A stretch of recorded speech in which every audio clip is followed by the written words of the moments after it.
Students, whatever homework is given to you, you have to submit it on the very next day between 8 am to 1 pm to the given WhatsApp number, and it is compulsory to submit your homework as your attendance will be marked on the basis of your submission.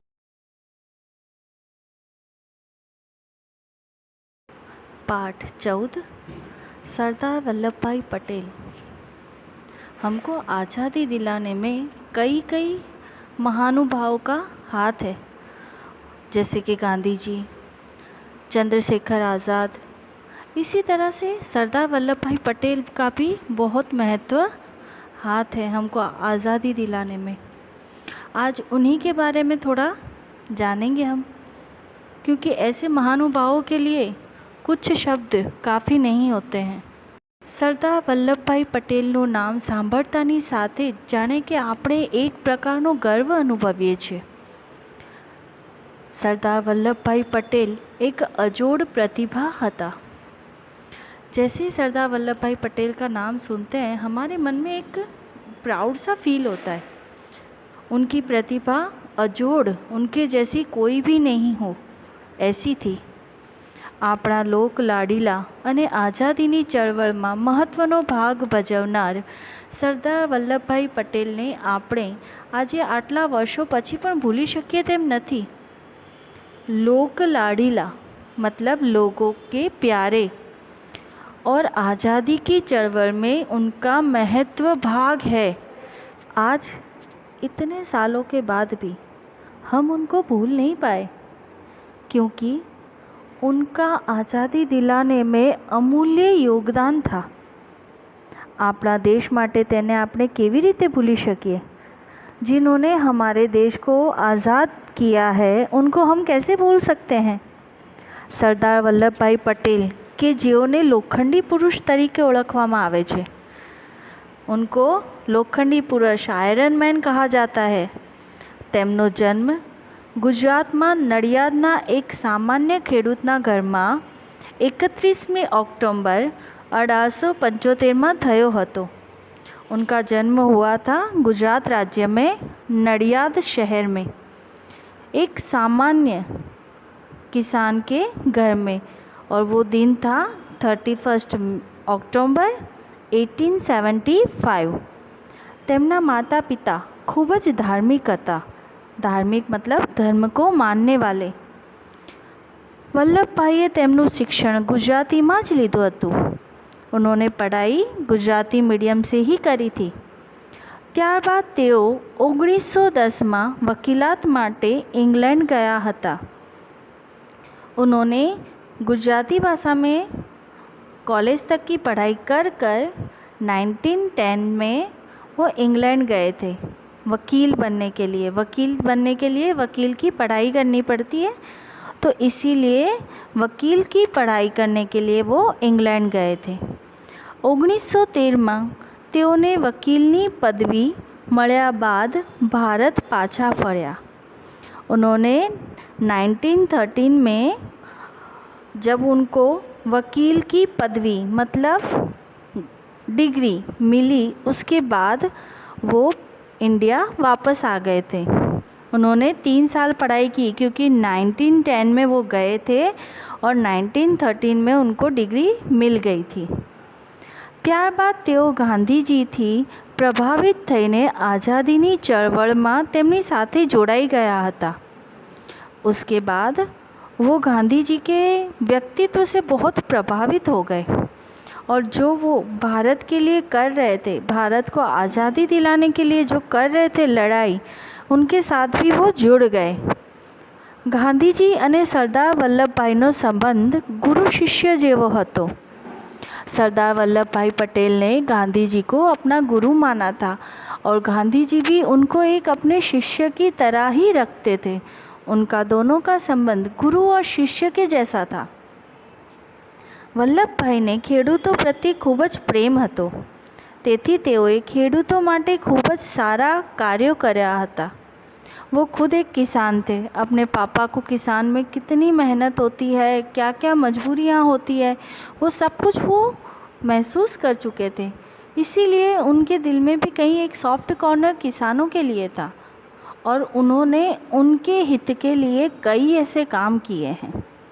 જ્યારે 1928માં સરકારે ખેડૂતો પર જમીનને લગતો tax નાખ્યો ત્યારે તેઓએ ખેડૂતોને સત્યાગ્રહ માટે તૈયાર કર્યા। जब गवर्नमेंट ने 1928, उस समय हमारा देश आज़ाद नहीं था ना, उस समय जब गवर्नमेंट ने ज़मीन के लिए टैक्स भरने का नियम लगाया तब उन्होंने सारे किसानों को सत्याग्रह, सत्य का आग्रह रखने की जो लड़ाई होती है उसमें उन सबको जोड़ दिया अने टैक्स भरवानी मनाई करी दीदी और सब साथ मिलके उन्होंने एक ही बात कही कि हम टैक्स नहीं भरेंगे। तेओए खेडूतो साथे मळीने बारडोली सत्याग्रह कर्यो हतो। वो किसानों के साथ मिलकर बारडोली सत्याग्रह किया था। क्यों? क्योंकि वो टैक्स बंद करवाना चाहते थे। तेथी सरकारे वल्लभभाईनी साथे खेडूतोने पण जेलमां पूरी दीधा। त्यारथी गांधीजीए तेमनुं नाम सरदारनुं बिरुद आप्युं हतुं। तब उन्होंने जो सत्याग्रह किया, बारडोली सत्याग्रह, तब गवर्नमेंट ने उनको और जो उनके साथ किसान जुड़े थे उनको सबको जेल में बंद कर दिया और इस तरह से उनका नाम सरदार गांधी जी ने रखा था। 1930માં જ્યારે ગાંધીજીએ મીઠા માટે સત્યાગ્રહ કર્યો હતો ત્યારે તેમાં પણ વલ્લભભાઈ તેમની સાથે હતા। नमक के ऊपर भी टैक्स लगाया था। तब 1930 में जब गांधी जी ने मीठा माटे सत्याग्रह मतलब नमक के लिए जो सत्याग्रह किया था उसमें भी वल्लभ भाई उनके साथ थे। ईस्वीसन 1942 में गांधीजीए भारत छोड़ो आंदोलन शुरू कर्યું ત્યારે પણ બ્રિટિશ સરકારની વિરુદ્ધ વલ્લભભાઈ તેમની સાથે હતા। તેથી બ્રિટિશ સરકારે ગાંધીજી, જવાહરલાલ સહિત વલ્લભભાઈને પણ જેલમાં પૂરી દીધા હતા। जब गांधी जी ने भारत छोड़ो आंदोलन, जब अंग्रेज़ों को भारत से निकालना था, उसके लिए जो आंदोलन शुरू किया तो उसके साथ उनके साथ जुड़े थे गांधी जी, जवाहरलाल नेहरू, वल्लभ भाई। तो इन सब ने ब्रिटिश सरकार के सामने विरुद्ध किया। तो ब्रिटिश सरकार ने इन सब को जेल में बंद कर दिया था। तेओ पोताना देश माटे घणी वखत जेल में गया हता। वो अपने देश के लिए कई बार जेल में गए थे, जबकि आज के समय में जेल में जाते हैं तो नाम खराब होते हैं, पर उस समय उन्होंने जो काम किए थे वो देश के लिए थे, इसीलिए वो कोई खराब काम नहीं था। तेओ જ્યારે જેલમાં હતા તે સમયે તેમના માતા પિતાનું મૃત્યુ થઈ ગયું હતું, છતાં પણ તેઓ સહેજ પણ નહોતા ડગ્યા। जब वो जेल में थे उसी समय उनको समाचार मिले कि उनके माता पिता दोनों की मृत्यु हो गई, तो भी उन्होंने अपने मन को जरा भी डरने नहीं दिया, जरा भी अंदर से भावुक नहीं हुए वो, और हिम्मत से काम ली। तेओનું मृत्यु 1950 डिसेम्बर में मुंबई में थयुं हतुं। उनकी मृत्यु 1950 में डिसेम्बर में मुंबई में हुआ था। ते समय जाने कि गुजरात ने कोई महान योद्धो गुमाव्यो होय तेटलो आघात लाग्यो हतो। उस समय गुजरात की प्रजा सबसे ज़्यादा दुखी हो गई थी। उनके मन में ऐसा था कि हमारे राज्य का एक महान योद्धा आज हमारे से दूर हो गया है।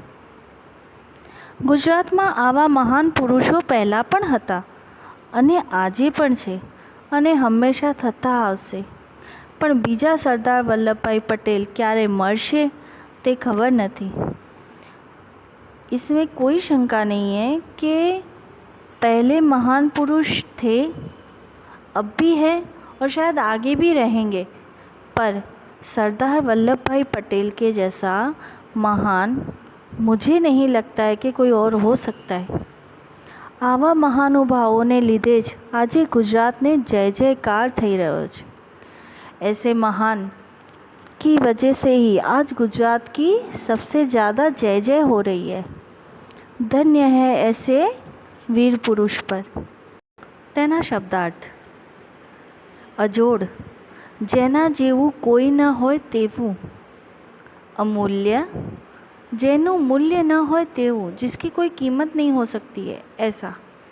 टैक्स, कर, मतलब कोई भी चीज़ का हम जैसे इनकम टैक्स भी भरते हैं ना, तो उसको कर बोलते हैं. चळवळ, आंदोलन. विरुद्ध, पदवी. अब है विरोधी शब्द. भूलવું, याद रहવું. कोई चीज़ भूल जाते हैं तो उसका ऑपोजिट आएगा याद रखना. प्रेम, तिरस्कार. सामान्य, असामान्य. पुरुषों, स्त्रियों. गुरु, शिष्य. सारा, खराब.